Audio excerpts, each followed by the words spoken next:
جفاف غير مسبوق ضرب البساتين الزراعية في كربلاء، تقلصت بسببه مساحات الأراضي المزروعة بالموسم الصيفي الحالي، فالأراضي أصبحت غير صالحة للزراعة وأصحابها يطالبون بإنقاذ أراضيهم قبل هلاكها نهائيا.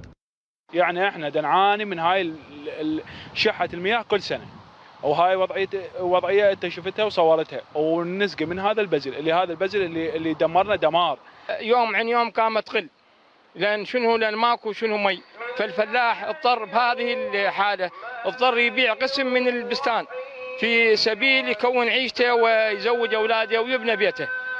هنا انخفضت نسبة المياه ومعها وعود المسؤولين بارتفاع مناسيب المياه.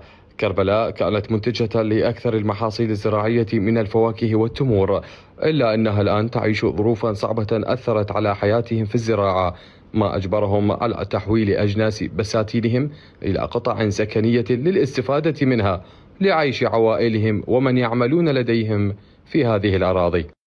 ماي ماكو أبدا، وجفاف الأنهار، جفت الأرض وماتت الأشجار والفواكه. موقف الحكومة لحد الآن ما نعرف شنو موقفهم، لا يوفرون الماء ولا أكو تعويض لهاي المزروعات. راح نضطر نحول الأراضي الزراعية إلى أراضي سكنية، يعني بسبب الحكومة.